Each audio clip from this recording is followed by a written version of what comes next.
Hey, what's up, guys? My name is Adam Vani, and I'm one of the founders of Jar Kombucha.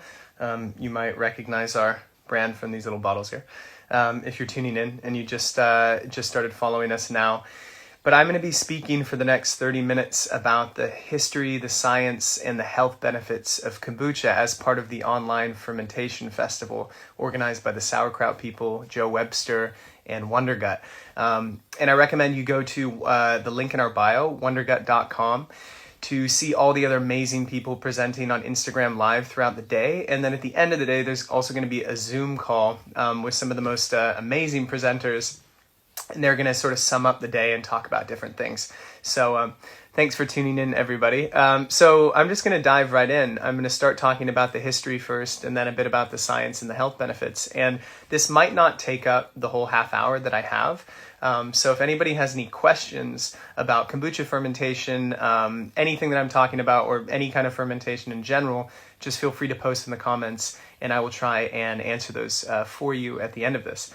So the history of kombucha. Some of you may already know these stories. And actually a lot of the story behind kombucha is like mythical, is fable. And people don't actually know the exact origins, but it's quite clear that kombucha first originated in ancient China, or at the time as it was called, Manchuria, around 220, 221 BC during the Qin dynasty. And my feeling is, and the feeling of many other people involved in the world of fermentation, is that kombucha was probably created by accident initially. Nobody had known how to do this before, and it was probably just a strange series of events that led to the first batch of kombucha ever being made. So the story that I tell at the workshops that I teach for kombucha brewing is that it was probably in a Chinese village around 2,000 years ago that somebody had steeped a pot of tea, and they'd probably left this tea out, whether in their home or outside somewhere in the village, and they'd forgotten about it. And it was probably sweetened with something like raw honey. And raw Chinese honey was the only available source of sugar available at the time around 220 BC. And there was no refined sugar at the time. So probably what happened was wild bacteria and yeast from this village sort of swept through and coated this pot of tea, the sweetened tea, in a layer of mold, which was basically the world's first SCOBY. And somebody was brave enough to try it. You know, I mean, the very first batch of kombucha, somebody had to look at that thing. I mean, and all of you who've maybe made kombucha before, if you haven't, search kombucha online and take a look at what it looks like. It's not the prettiest thing. So somebody was brave enough to look at it and go, you know what, I'm gonna have a sip of that. And they took a sip of this. Maybe it made them feel good. Maybe it tasted good. But whatever happened, they started propagating this culture over hundreds of years, over thousands of years. And eventually, kombucha became the bottled product as we know it, the thing that's on supermarket shelves now and that you can buy, in all the different places across whatever city that you're in. And it's also important to note that 3,000 years prior to kombucha being made was when tea was first grown, and it was picked and it was dried and steeped. Now, the tea leaf has always been a sacred thing in China, but originally tea was used in cooking, similar to actually how they used coffee beans in Ethiopia originally. And so the tea leaf was used in cooking to enhance the flavors of whatever was being made. And then they realized, actually, it tastes quite good. It gives energizing effects. It makes me feel good. So they developed in ancient China various processes for creating different versions of tea by steaming, by frying, and that's how you get black tea. You get all these variations, oolong tea. But then it was, as I mentioned, 3,000 years later that kombucha was first made, and as I just said, probably by accident. But the name kombucha actually comes from Japan, and this is a fable, this is a story, but it's a fun one to tell. And people believe that kombucha eventually made its way from China to Japan. And the name kombucha comes from a Japanese emperor named Emperor Inyoko, I think is how you pronounce it. He was suffering from some kind of ailment, probably some kind of stomach ailment. And he hailed this Korean physician, this famous Korean physician, to come help him, to cure him of this ailment. And this Korean physician was named Dr. Kambu. And basically, Dr. Kambu provided him with this magical tea elixir, this beverage that he'd been creating that was unique to him, that he had the secret recipe for, and he gave this to the emperor, and the emperor was healed from his ailment. So the emperor was healed, and he hailed this drink kombucha, kombu being the doctor's last name and cha being the Japanese word for tea. And apparently that's how the word kombucha came to be. There's also some reports that samurai used to carry flasks of kombucha into battle and use it for vitality and energy.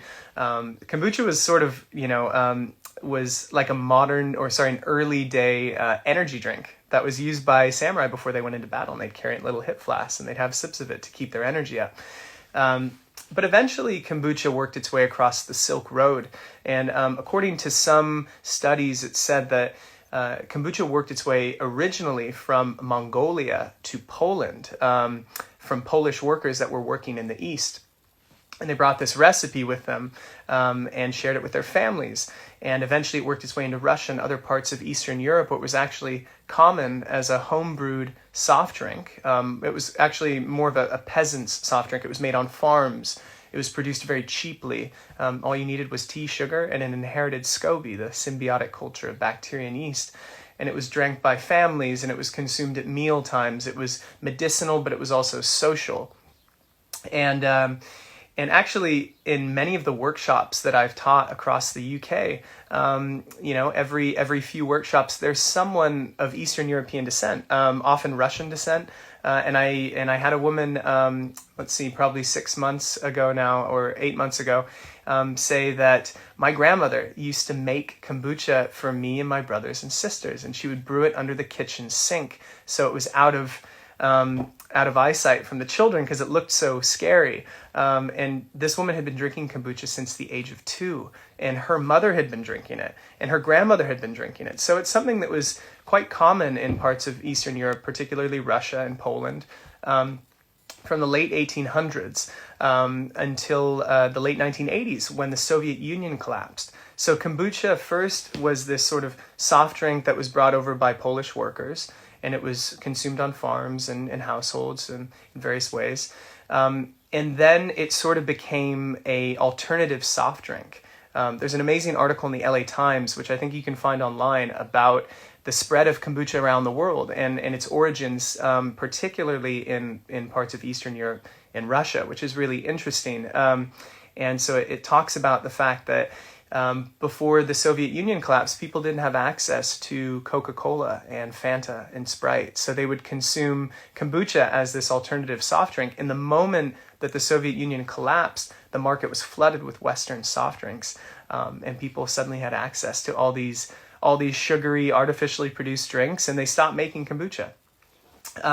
But nowadays, there's all these amazing kombucha breweries popping up across Eastern Europe, and we regularly get messages from people in Poland and in Russia, in the Ukraine, and in various places saying, I'm using my grandmother's recipe, or I'm reinvigorating this ancient drink that's been in my culture for a very long time. So it's very interesting to see that kombucha has, worked its way from ancient China to Eastern Europe, eventually into Central and Western Europe, actually, where it was common in the 1930s in the households of Italian elites. It was funny. It was this kind of bourgeois beverage that was produced in wealthy Italians' homes, and it then sort of dwindled around World War II because tea and sugar were rationed, so it wasn't really being made. But then after World War II, in the 1960s, it actually became popular again in Switzerland when a study was published on the health benefits of kombucha, comparing it to the benefits of yogurt. So people started drinking it again. And actually, rewind to the turn of the century, this is something I forgot to mention, around 1900, kombucha was being studied as an anti-cancer treatment by physicians in Germany. And anecdotally, they said it was incredible for increasing immune systems, for aiding in digestion, for balancing blood sugar, for increased energy, all types of stuff. So kombucha was actually popular in small circles throughout the years across Europe. but really didn't become something that was widely known internationally until the late 1990s and the early 2000s. So let's fast forward to 1996. There was a guy named GT Dave who I assume that many of you who are tuning in right now are familiar with kombucha, and if you've ever been to the United States and you've tried kombucha there, odds are it is GT's kombucha. It was the first commercial kombucha brewery in the world. It was started by a guy named GT Dave in 1995, 1996, I believe. He'd inherited a SCOBY from his mother. His mother had inherited that SCOBY from a Buddhist nun that she met traveling through India. It sounds like a story. It sounds like a fable, but it's actually true. She brought it back to Los Angeles. She'd been brewing it in the home for many years. And GT actually inherited this SCOBY, started making it alongside his mother in the house. And friends and family became really interested in it. They said, "This is making me feel really good. This tastes really good. Can you teach us how to make it?" So he taught them how to make it. But there was something about the way that he was brewing it that tasted a lot better. So they're like, "Can we actually buy it from you?" And that turned into him selling to local shops, eventually to places like Erewhon in Los Angeles, and eventually Whole Foods Market came knocking. And GT basically produced the very first commercial kombucha. And slowly but surely other brands started popping up, and kombucha, sort of ticked along and became this category. And so, fast forward to 2006, 2010, 2015, kombucha just started growing more and more and more, and breweries started popping up around the world, Australia, New Zealand, Europe, and it went from a small sort of home operation to nowadays kombucha is a $1.2 billion industry internationally. In the States, it's the largest functional drink category. And if you've been to Whole Foods Market, or actually any market really for that matter in California or other parts of the United States, you'll see that there's a massive amount of refrigerated shelf space dedicated just to kombucha. So it's incredible how this small Chinese folk remedy, sort of over a couple thousand years, became this common soft drink. So that's sort of the story of kombucha. As you can probably tell, I'm from the United States. I'm from California, and I was introduced to kombucha in 2008 through a friend. It's a funny thing. If you haven't tried kombucha, please do try it. But if you have, there's a unique story. The first time that everyone tries kombucha is very unique. And certainly when I had it for the first time, I didn't like it. It was too sour. It was too funky. My brain couldn't make sense of the complexity of flavors. And the juxtaposition of the sour and the sweet and the funkiness and the yeast. And is it a beer? Is it vinegar? Is it a soft drink? I don't know. But over the years, I started seeing it in more and more places, and I became obsessed with it. And then I started making it. And then I started Jar with my friends because we wanted to share kombucha with people in the UK. So that's sort of our story. But I'm sure all of you have your own unique story of how you first came across kombucha. Some good, some bad. So that's the story of kombucha. Now let's talk about the science of the fermentation. And again, many of you may already know this. Classically brewed kombucha is made with 4 ingredients. So the way that it was first produced, kombucha, was with 4 ingredients. And that was tea, sugar, water, and a SCOBY. And a SCOBY is an acronym for a symbiotic culture of bacteria and yeast. And this is the most important part of the fermentation process. Now, the SCOBY can be purchased online. It can be inherited from friends and family. It can be in a cellulose form, which looks like a jellyfish or like a weird see-through pancake. It's all slimy and funky. It can be brown. It can be white. It can be various colors. Or it can be a liquid version, which is what we use at Jar. Not to get too complex into it, but we use basically a starter liquid that's very rich in bacteria and yeast. So the SCOBY can come in many different forms, but it is the most important part of the fermentation process. Without the SCOBY, you don't have kombucha. So the way in which kombucha is made is you're steeping a pot of tea in a similar way to just making a cup of tea. Then you're taking that tea bag out, and you can steep that for 5, 10, 15 minutes. It really depends on the strength of the tea flavor that you want in your final brew.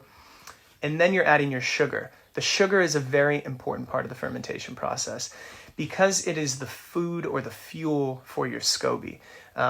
The sugar should be beet sugar or cane sugar, and you don't want it to be too rich in minerals. So actually, the more finely granulated, the more refined the sugar is, the better, because you want that sugar to be consumed efficiently by the SCOBY.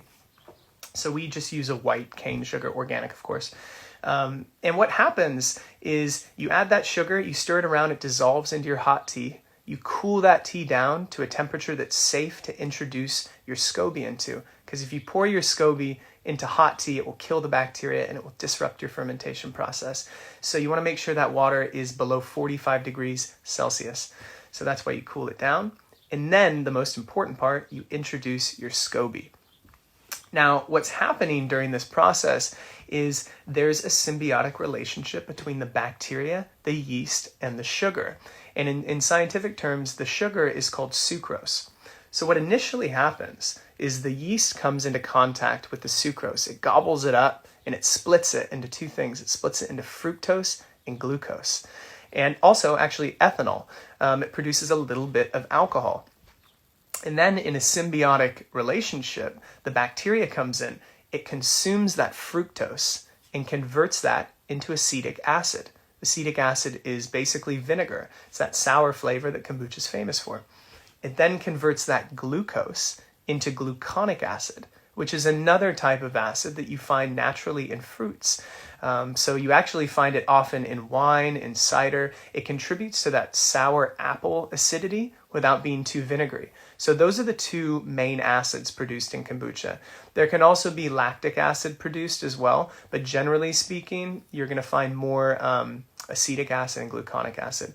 And then that ethanol that's left over, that's produced by the yeast and the sucrose, is consumed also by the bacteria and also converted into acetic acid.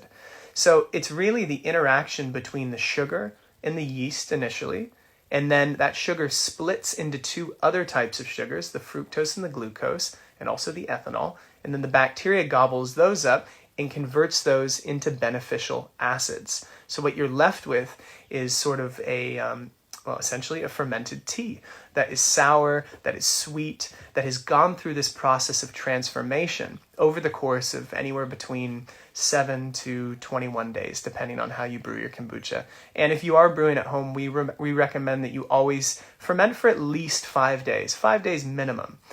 We find the sweet spot for us is about 10 days at 24 degrees. So that's sort of the science behind what's happening during the fermentation process. It is also important to note that the SCOBY also feeds off some of the nutrients and minerals found in the tea, notably the caffeine. So actually, the amount of caffeine that you have initially is going to be cut down by basically 2/3, because a lot of that caffeine is going to be consumed by the culture, in addition to the nitrogen from the tea and other minerals and compounds found within the tea plant. So tea is an important aspect as well, because it contains all of that goodness that the SCOBY needs in order to efficiently produce the acids. So that's sort of the science behind the fermentation. Now, let's talk about the health benefits. Now, this is a hot topic. This is a point of contention in the world of kombucha fermentation. And certainly when we first started brewing, we were under the impression that kombucha was good for you because of the probiotic bacteria found in the kombucha. And a couple years into brewing, we hired on a consultant to help us sort of scale up our operation and sort of create a more consistent product. And this consultant was a microbiologist. He'd written his dissertation on kombucha. And actually, he now works for PepsiCo, leading up their KeVita kombucha fermentation line. KeVita is like the second biggest brand in the world. So this guy really knows what he's talking about. He provided us with about 400, 500 different studies on the benefits of kombucha. Unfortunately, none of those studies and no scientific research to date can prove that any of the bacteria in kombucha have any noticeable impact on your gut health. And this totally blew our mind when we first heard this. We're like, wait, what? We have probiotic written on our bottle. Like probiotics, that's why kombucha is good for you. The truth is that there's actually no evidence to support the fact that the bacteria in kombucha has any impact on your gut health. There are two reasons for this. Number one is that most of the bacteria found in kombucha is actually burnt off by your stomach acid before it reaches your gut. That's number one. This isn't to say, though, that probiotics don't work. If you buy capsules that are housed in a cellulose membrane, those can survive the acidity of your stomach and actually help. The second thing is most batches of kombucha are really rich in Acetobacter, which is the strain of bacteria found in kombucha that produces the acetic acid, and Gluconobacter, which is the strain of bacteria that produces the gluconic acid. So these are the most common and most prolific strains of bacteria found in a kombucha ferment. And those don't naturally exist in your microbiome. So not only are some of those going to be burnt off by your stomach acid as you drink them, but even if they do make their way through, they're not going to propagate themselves from scratch. So that's sort of the background to why the bacteria in kombucha isn't actually proven to benefit your gut health. You can, though, there are some strains of probiotic bacteria that you can put in kombucha post-fermentation. So there's some brands in America that will buy powdered probiotics. There's one in particular called DE111. Sounds ominous, I know, it sounds very strange, but it actually is very good for you, and it can actually survive the acidity of your stomach and help propagate your gut. So if you do add something post-fermentation, it can be helpful. But the bacteria that's naturally produced or found in kombucha isn't proven to have any benefit on your gut health. So that's the bad news. But the good news is that there are benefits to kombucha. You're making kombucha with tea. Tea is one of the most widely studied and one of the healthiest beverages on the planet. Tea is actually the most widely consumed beverage on the planet, apart from just water. And as we know, tea has loads of antioxidant polyphenols in it. Tea is great for you. Tea is good for your immune system. Tea has loads of vitamins and minerals, which are good for bone health, for your teeth, for your hair, for all types of stuff. The difficulty is, though, in commercial kombucha products, it's difficult to know exactly how much tea was used. So if you are brewing at home, the more tea you use, generally the better your kombucha is going to be for you, the more antioxidants will be available. And what's incredible is they've done studies of tea prior to fermentation and tea post-fermentation, and they found that there's actually more antioxidant polyphenols found in the fermented tea than there are in the tea prior to fermentation. And what happens is during that process of fermentation, the cell walls of the tea break down, making the antioxidants inside more bioavailable, so you actually have more access to them. But again, it's difficult to say, difficult to prove the efficacy, essentially, of the antioxidants in a commercial product because you don't always know how much is being used. So at home, if you are looking for the health benefits from the tea, you want to use as much tea as possible. Even though it might be more caffeinated, it's going to have more antioxidants, therefore it might be better for you. Another thing about kombucha and why it's good for you is the acetic acid, as I mentioned, that vinegar flavor. So actually, the more vinegary your kombucha is, generally speaking, the better it is for you. And that's because acetic acid is actually really great for the gut. So acetic acid has been independently studied and found to have a really positive impact on various aspects of the body. Number one, it can help you digest food. It can help you break down proteins, carbohydrates more efficiently, aiding in the digestion process. It also can help balance your blood sugar levels after a high carbohydrate meal. So say you have a pizza, you have a very glutinous, you have a very carbohydrate rich meal, and then you have a shot of apple cider vinegar, which is basically pure acetic acid, or you have a kombucha that's very high in acetic acid. It actually slows the release of insulin into your bloodstream, which can help balance your blood sugar, help your energy levels, help you so you don't have a crash afterwards. In addition to that, having acetic acid on an empty stomach can help alkalize your digestive tract. It can help clean things out. If you do have apple cider vinegar, it's great to have it in the morning to kickstart your digestion. And you can feel it. When you have a strong sour kombucha on an empty stomach, or you have some apple cider vinegar, you can feel that warmth. You can feel that moving through your gut. And that's a good thing. You're basically clearing out your digestive tract. So acetic acid is great. So the longer you ferment your kombucha, the more sour it's going to be, the more acetic acid will be produced over time, and generally the better it will be for you. The more tea, the more acetic acid, the better your kombucha is for you. It actually just doesn't come from the bacteria itself. So that was kind of a deep dive into the history, the science, and the health benefits of kombucha. I know a lot of that was just, so I hope it was clear enough for you. And I'm going to post this as well on our main Instagram page, so you can watch this afterwards and take notes if you want. Now I'm going to look through the comments here and see if I can answer some of these questions. There's quite a few here. Let's see. Some people are talking about commercially produced kombucha. Some people are talking about medicinal herbs used to brew kombucha. This is actually really interesting. And classically brewed kombucha, as I mentioned, is made with tea. It's made with Camellia sinensis, which is the scientific name for the tea plant.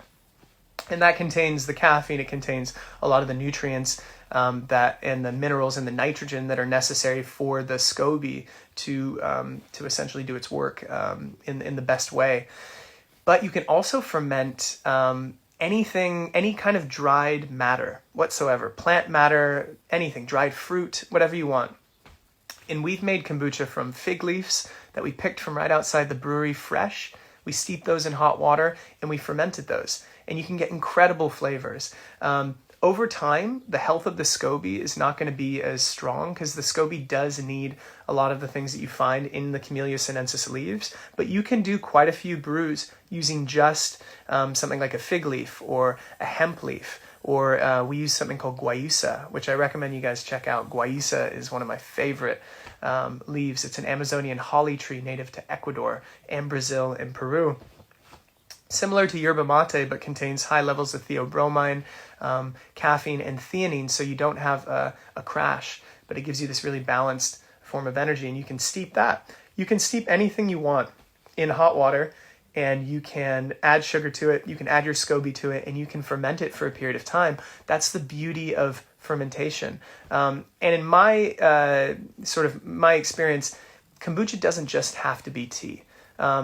As long as you are using something that you steep in hot water and you're introducing a SCOBY into, I consider it kombucha, and I think a lot of other people would as well.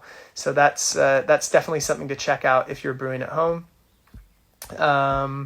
Let's see, how do I accurately measure the final post-secondary sugar content? We're getting deep into the kombucha brewing now. The final post-secondary sugar content of kombucha using a refractometer if I've added chopped fruits during secondary. So, I mean, if you're brewing at home and you really want to get specific about the sugar content, I would recommend using a digital refractometer. You can use a manual one, more of like an analog one, which looks like a little telescope, and you dip it in the liquid and you hold it up and it tells you the sugar content. It's not always accurate. If you want to get serious, invest in a digital one. They're generally over 200 pounds, sometimes 300 pounds for a good one. And these will give you a much more accurate reading. And the thing is, though, that it's not a direct correlation to the grams of sugar per 100 mils, as would be in some soft drinks and stuff like that. There's various sugars found in kombucha, fructose, glucose, and sucrose, which can sort of skew the readings. Also, the acids in kombucha can also skew the readings. So the best thing to do is actually to send your product into a laboratory for testing. And you can get accurate sugar readings for something like 40 or 50 pounds. There's a great laboratory in the UK called Campden, CAMPDENBRI. Those guys are amazing. There's also a laboratory called ALS, and these guys will do testing for you if you want to test your alcohol levels. If you want to get your DNA sequenced for your kombucha, that's incredible. That's a really fun thing to do. Something I didn't mention was, for everybody out there who makes kombucha at home, your SCOBY is completely unique from anyone else's SCOBY. Even if you inherited it from someone else, you purchased it from a website. And that's because the wild bacteria and yeast in your home or wherever it is that you're brewing is going to interact with your SCOBY and create different weird and wonderful microbes. And that's the beauty of fermentation. Even if you are using the same recipe, and you're brewing even in the same household, different rooms, different sides of the room, your brews will ferment differently. Certainly when we brew, our tanks in different corners of the room will ferment at different levels. They'll taste different. They'll take on a life of their own personality, if you will. So what I'd recommend is if you have the resources, send in your culture, send in your brew, get some testing done on the sugar, get your alcohol readings done, and get your DNA sequenced. And that means you can see the makeup of all the different strains of bacteria and yeast in your kombucha and the uniqueness of it. And when we first did that, we found that there was a strain of Acetobacter in our kombucha that no one had ever logged before. It wasn't on the system. It was totally safe for consumption, but it was completely unique. And that's the beauty of fermentation. And I think that's the amazing thing about fermentation of all kinds, that it's not always perfect. It's not always consistent. It's almost a reflection of the human condition in a way, getting philosophical. It's the beauty found in the imperfection. It's a beauty found in the inconsistency. And it's the uniqueness of every single brew, whether you're making kombucha, whether you're making kvass, whether you're making kefir, or whether you're fermenting sauerkraut or kimchi or something like that. It's the beauty of the diversity is the most incredible part. That's a very long-winded way of saying get a digital refractometer, send it into a laboratory. I think I could have sent that a lot easier. There's actually somebody that's about to kick off, so I'm going to have to go. I'm sorry I didn't answer too many questions. It's very difficult to read through these because a lot of them are simply comments. But thank you everybody so much for tuning in. To see who's on next, head to wondergut.com. And I hope you guys enjoy the rest of the day. Thank you so much to the sauerkraut people, to Joe Webster, to Wondergut, and to everybody else that's joining today, and to all of you that tuned in. It was really fun to do this, and I hope we get to do it again soon. If you have any questions about kombucha brewing, feel free to ping them in the comments, or you can even send me a message on our Instagram, or you can email me at adam@jarkombucha.com. I'm always happy to help. We don't have any secrets here at Jar, and with regards to commercial kombucha brewing, home brewing, any recommendations, recipe inquiries, anything like that, just send me a message, and we're always happy to help. Thank you guys. Have a great weekend, and hopefully see you again soon. Bye.